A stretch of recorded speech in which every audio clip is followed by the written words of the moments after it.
हिंदुस्तान दिसंबर तक रूस से तेल खरीदना बंद करेगा, अमेरिकी सदर ट्रंप पर उम्मीद।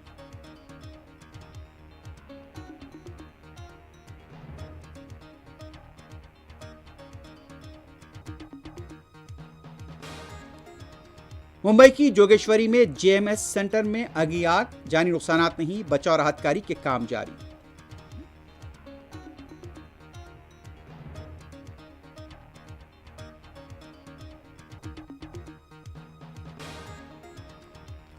रियासती वजीर जोपल्ली कृष्णा राव और वजीर आला के झगड़े में आईएएस ओहदेदार ने रजाकाराना तौर पर रिटायरमेंट ले लिया, केटीआर का इल्जाम।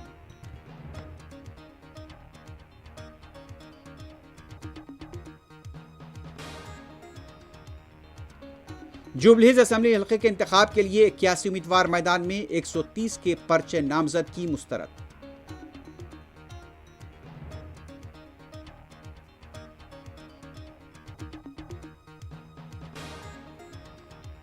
हैदराबाद के नवाही इलाके में फायरिंग के वाक़े में मुश्तबा गौरक्षक जख्मी, बीजेपी लीडर्स का एहतजाज, मुलजिमीन गिरफ्तार।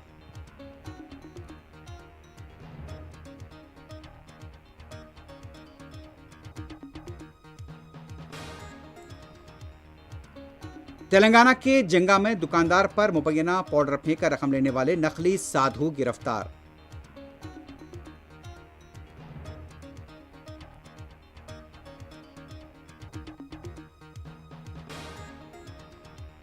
काकीनाडा में तालिबा के साथ मुबैना इस्मत रजी के मुलजिम तेलुगु देशम के लीडर ने झील में छलांग लगाकर की खुदकुशी।